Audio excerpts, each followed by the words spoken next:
औज़ुबिल्लाहिमिनश्शैतानिर्रजीम बिस्मिल्लाहिर्रहमानिर्रहीम। अस्सलाम वालेकुम दोस्तों, उम्मीद है कि आप सब खैरियत से होंगे। ये आज की वीडियो में जो है हम CSS इंग्लिश पेपर 2010 की करेक्शन जो है उसको डिटेल से समझते हैं। और आप लोगों ने क्या करना है, जैसा कि मैं अपनी हर वीडियो में कहता हूं कि आप लोगों ने जो है वो अपनी नोटबुक्स अपने साथ रख लेनी है और जितने रूल्स मैं इस वीडियो में आपको बताने वाला हूँ आपने उनके नोट्स अच्छे तरीके से बना लेने हैं। ठीक है, तो इनमें से कुछ रूल्स तो वो हैं जो कि आपके 2009 के पेपर में आए हैं। तो इससे एक बात वाज़ेह होती है कि रूल्स जो हैं वो रिपीट होते रहते हैं, इसलिए मैं आपसे कहता हूं कि हर वीडियो में आप जो रूल्स हैं उनको अच्छे तरीके से लिख लें ताकि अगले साल का जो पेपर आए उसमें अगर वो रूल्स आ रहे हो तो आपको पता हो और आप आसानी से जो है करेक्शन को जो है वो डील कर लें। ठीक है जी, तो अपनी वीडियो की तरफ जाने से पहले मैं उन तमाम दोस्तों से रिक्वेस्ट करता हूं जो मेरे चैनल पर नए आए हैं कि आप जो है मेरे चैनल को सब्सक्राइब करें और घंटी के बटन को जो है वो दबा दें ताकि इस तरह की जितनी भी मैं वीडियोस बनाता हूं जो कि आपके सब्जेक्ट के रिलेटेड हो या वैसे इंग्लिश पे हो, और आप देखें इंग्लिश तो हर ही कम्पिटिटिव एग्ज़ाम में बहुत ज़रूरी है। तो जिस तरह की मैं जितनी भी वीडियोस बना रहा हूं ये सारी कम्पिटिटिव एग्ज़ाम्स के लिए हैं, तो वो आपके लिए मददगार साबित हो सकें और आपको जो है सबसे पहले उसका नोटिफिकेशन मिले और आप जो है उससे इस्तिफ़ादा हासिल कर सकें, यानी कि मुस्तफ़ीद हो सकें, आप फ़ायदा हासिल कर सकें। चलें जी, तो अब जो है हम अपनी वीडियो की तरफ चलते हैं। तो सबसे पहले जो है हम देख लेते हैं पहला सेंटेंस जो कि है this house is built of BRICS and stones. ठीक है जी, तो देखें जी, अब छोटी सी मिस्टेक है लेकिन उसको आपने समझ लेना है। देखें हमारे पास ये जो वर्ड है ब्रिक्स और ये जो स्टोन्स है ये है काउंट नाउन। कौन सा नाउन है हमारे पास? Count noun. ठीक है, मैं लिख देता हूँ, ये हैं हमारे पास काउंट नाउन। ठीक है जी, काउंट नाउन ये एन है। अच्छा, काउंट नाउन अब कौन से होते हैं? देखिए काउंट नाउन जो हैं वो एज ए सिंगुलर भी यूज़ होते हैं और एज ए प्लूरल भी यूज़ होते हैं। ठीक है, एज ए सिंगुलर भी यूज़ होते हैं और प्लूरल भी यूज़ होते हैं, तो दोनों सूरत में जो है इनको इस्तेमाल किया जाता है। अच्छा, तो ये सिंगुलर कब यूज़ होते हैं और प्लूरल कब यूज़ होते हैं? तो हमारा जो सवाल पैदा हो रहा है वो ये है कि काउंट नाउन जो है वो सिंगुलर कब यूज़ होगा और प्लूरल कब यूज़ होगा। देखें, अगर तो काउंट नाउन जो है उससे पहले आप कोई अदद लगा देते हैं। क्या लगा देते हैं? कोई आप नंबर लगा देते हैं। अगर तो नंबर आपका प्लस जो है ये सी से काउंट, एन से नाउन आ रहा है, तो वो इस यूज़ होगा प्लूरल के तौर पर। किसके तौर पर? प्लूरल के तौर पर। ठीक है, अगर नंबर नहीं आ रहा तो फिर काउंट नाउन जो है वो सिंगुलर के तौर पे यूज़ होता है। ठीक हो गया जी। अब हम यहाँ पे देख लेते हैं, जैसे मैं अगर आपको एग्जांपल्स दूँ, यहाँ पे देखें, यहाँ पे जो है ये प्लूरल के तौर पे इस्तेमाल हो रहा है। ये भी क्या आया हुआ है? प्लूरल है। ये भी क्या आया हुआ है? प्लूरल है। ठीक हो गया, प्लूरल प्लूरल। तो अब जैसे कि मैंने कहा कि इनके साथ नंबर होगा तो तब ये प्लूरल के तौर पे इस्तेमाल होंगे, अगर नंबर नहीं होगा तो तब यह क्या है, ये सिंगुलर के तौर पर इस्तेमाल होंगे। अब इसकी एक एग्जांपल दे देता हूँ मैं कि नंबर मैं कैसे ले आता हूँ। ठीक है, मैं कहता हूँ आई सा 2 ब्रिक्स, या आप जो है वो स्टोन्स भी कर सकते हैं। अब देखें ये हमारे पास नंबर आ गया है, प्लस हमारे पास क्या आ गया है? काउंट नाउन आ गया है। तो यहाँ पे ये एज ए प्लूरल होगा, तो आप देख सकते हैं कि इसके साथ क्या आया हुआ है?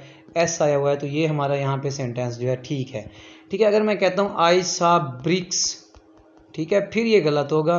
अगर मैं जो है वो इसको मिटा देता हूँ, ठीक है, ये जो 2 है इसको मैं ख़त्म कर देता हूँ। ठीक हो गया, ये वाला 2 इसको अगर मैं ख़त्म कर देता हूँ और मैं ऐसे ही कह देता हूँ कि आई सा ब्रिक्स, तो ये गलत होगा क्योंकि काउंट नाउन जो है यहाँ पे क्या इस्तेमाल हो रहा है? बगैर नंबर के इस्तेमाल हो रहा है तो फिर ये एस भी मुझे ख़त्म करना पड़ेगा। ठीक हो गया जी। तो यही रूल है हमारा। तो आप देख सकते हैं कि यहाँ पे जो है उसने लिखा है this house is built of BRICS and stones. तो यहाँ से जो है इसका भी एस ख़त्म कर दें, इसका भी एस ख़त्म कर दें, तो ये बनेगा this house is built of brick and stone. तो ये हमारा जो है सेंटेंस करेक्ट हो गया है। अब नेक्स्ट सेंटेंस की तरफ चलते हैं। नेक्स्ट सेंटेंस है, ये रूल जो है देखें आपके 2009 वाले पेपर से में भी आया है, उससे पिछले पेपरों में भी आया है। तो यहाँ पे जो है ये रूल क्या हो रहा है, रिपीट हो रहा है। इसलिए मैं आपसे कहता हूँ अगर आपने जो है वो अपने नोट्स बनाए होंगे तो आपको पहले से ही पता चल जाएगा, आप खुद से जो है इसको करेक्ट कर लें। तो नोट्स जो होते हैं वो बहुत ही ज़रूरी होते हैं, आप अपने नोट्स हमेशा बनाया करो। CSS में जो है पास ही वही लोग होते हैं ज़्यादातर जो क्या करते हैं अपने नोट्स बनाते हैं। ठीक है, जो लोग अपने नोट्स नहीं बनाते वो जो है CSS में इतना ज़्यादा कामयाब नहीं होते। ठीक हो गया जी। चले अब ज़रा देखिए आप। ठीक है, तो ये तो हो गया हमारा नोट्स वाला चक्कर। ठीक है, अब देखिए रिपीट कैसे हो रहा है। मैंने अगर आपने पिछली वीडियो 2009 वाली देखी है तो आपको पता होना चाहिए, जब मैंने कहा था कि जब भी आप कंपैरिजन करते हैं, क्या करते हैं, कंपेयर करते हैं। ठीक है, तो अगर आपने जो है वो पोजेसिव प्रोनाउन लगाया हुआ है, ठीक है, पोजेशन को आप शो कर रहे हैं किसी भी चीज़ से, ठीक है, किससे, पोजेशन से, पोजेशन को शो कर रहे हैं। तो जब सेकंड पोजेशन आप क्या करते हैं, जो सेकंड पोजेशन होती है उसके बाद आप देन दैट ऑफ लिखते हैं। देन के बाद आप क्या लगाते होते हैं, दैट ऑफ। ठीक है, क्या लगाते हैं, दैट ऑफ। तब आपका जाके सेंटेंस क्या होता है, सही होता है। देखें आप क्या कर रहे हैं, पोजेशन है ऑफ पाकिस्तान और इंग्लैंड के साथ आप क्या कर रहे हैं जी, उसको कंपेयर कर रहे हैं। यानी कि आप जो है ये किस चीज़ को शो कर रहा है, पोजेशन को, और पाकिस्तान और इंग्लैंड का जो क्लाइमेट है इसको आप क्या कर रहे हैं, कंपेयर कर रहे हैं। ठीक है, यानी पोजेशन आ रही है तो फिर जहाँ पे आपने लास्ट देन लगाया हुआ है उसके बाद आप क्या लगाएंगे तो आपका सेंटेंस ठीक हो जाएगा, दैट ऑफ। ठीक है, the climate of Pakistan is better than के बाद आप लगा दें जी दैट, ठीक हो गया, ऑफ इंग्लैंड। और एक मिस्टेक ये है कि यहाँ पे क्वेश्चन मार्क आया है तो आपने सिंपल क्या है यहाँ पे फुल स्टॉप लगा देना है। अब आपका सेंटेंस क्या हो गया जी, दुरुस्त हो गया है। ठीक है, अब नेक्स्ट सेंटेंस की तरफ चलते हैं। देखें ये वाला रूल जो है ये भी रिपीटेड है। ठीक है, ये रूल क्या हो रहा है, दोबारा रिपीट हो रहा है। पिछले पेपर में भी ये आया था तो इस पेपर में उसने जो है दोबारा रिपीट कर दिया। अगर आपने जो है पिछली वाली वीडियो देखी है तो इसको जो है आप खुद ब खुद ही सॉल्व कर सकते हैं। ठीक हो गया जी, मैं यहाँ पे भी आपको सॉल्व करा देता हूँ लेकिन रीज़न नहीं बताऊँगा। रीज़न अगर आपने समझनी है तो आपको जो है वो 2009 वाली जो है वो वीडियो देखनी पड़ेगी, क्योंकि ये वीडियो ऑलमोस्ट 9 मिनट की हो चुकी है। तो देखें यहाँ पे आपने जो है प्रेपोजिशन टू लगा देंगे तो ये सही हो जाएगा। अब ये रीज़न क्या है ये आप 2009 वाली वीडियो देखें। चले नेक्स्ट है जी आपका, you ought to have regarded him your benefactor. ठीक है you ought to have regarded him your benefactor. ठीक है जी, तो देखें जब भी रिगार्डेड आ जाए हमारे पास, ठीक है, तो रिगार्डेड के पास जो है हमारा कम्बिनेशन होता है रिगार्ड प्लस एज का। किसका कम्बिनेशन होता है, प्लस एज का। You are to have regarded him as your benefactor. क्या, हिम एज योर बेनिफैक्टर। ठीक है, तो आपने क्या है हिम के बाद क्या लगा देना है, एज लगा देना है। तो ये आपका सेंटेंस जो है करेक्ट हो जाएगा। ठीक है, हिम के बाद क्या लगा देंगे आप, एज। तो आपका सेंटेंस अब क्या हो चुका है, करेक्ट हो चुका है। नेक्स्ट सेंटेंस की तरफ चलते हैं। देखिए ये भी जो है आसान है, पहले मैं आपको समझा चुका हूँ। My friend is very ill, I hope he will soon die. Sorry ये मैंने आपको नहीं समझाया, फर्स्ट टाइम समझा रहा हूँ। ठीक है, तो आप इसको जो है समझ लीजिए अच्छे तरीके से देखें वो कह रहे हैं माई फ्रेंड इज़ इल, मेरा दोस्त बीमार है, आई होप मुझे उम्मीद है, ही विल सून डाई कि वो मर जाएगा। देखें यहाँ पे जब कभी निगेशन के लिए आपने फ्यूचर में कोई तवक्को करनी होती है तो उसके लिए हम जो है वर्ड होप नहीं लगाते, बल्कि ये जो है हमें ख़तरा होता है। असल में कहना ये चाहता है मेरा दोस्त बीमार है, मुझे डर है कि वो जल्द मर जाएगा। तो यहाँ पे वर्ड जो है वो क्या आएगा, फियर आएगा। ठीक है, so I fear he will soon die. ठीक है, होप जो है किसी अच्छी चीज़ के लिए आपने फ्यूचर में लिखना होता है। ठीक है, जहाँ पे खतरा हो तो फिर आप फियर लगाते हैं। ठीक है, तो अगर तवक्को हो तो फिर आप एक्सपेक्ट लगाते हैं। चलें नेक्स्ट पे चलते हैं जी। He is waiting for better and promising opportunity, is waiting for better and promising opportunity। अब देख ले जी, बहुत आसान है। देखिए मैं आपको जल्दी से समझा देता हूँ, वीडियो की लेंथ बहुत ज़्यादा बढ़ चुकी है।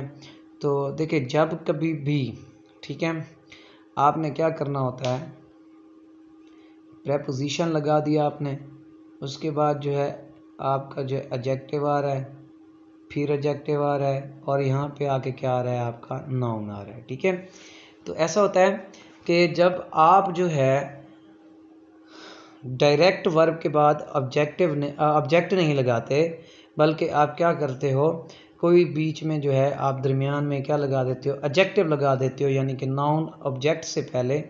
तो फिर आपको जो है उस नाउन की निशानदेही करने के लिए उस जो आपने एडजेक्टिव वगैरह लिखा है उससे पहले आर्टिकल लगाना पड़ता है। क्या लगाना पड़ता है, आर्टिकल। अब ये क्योंकि ये फर्स्ट टाइम यूज़ हो रहा है तो इसलिए जो है बेटर से पहले फिर क्या आएगा, ए आएगा। ठीक है, जैसे मैं कहता हूँ, आप किसी के बारे में कहते हैं, अब मैं आपको समझा देता हूँ। मैं सिंपल लिख देता हूँ, he is handsome, he is handsome.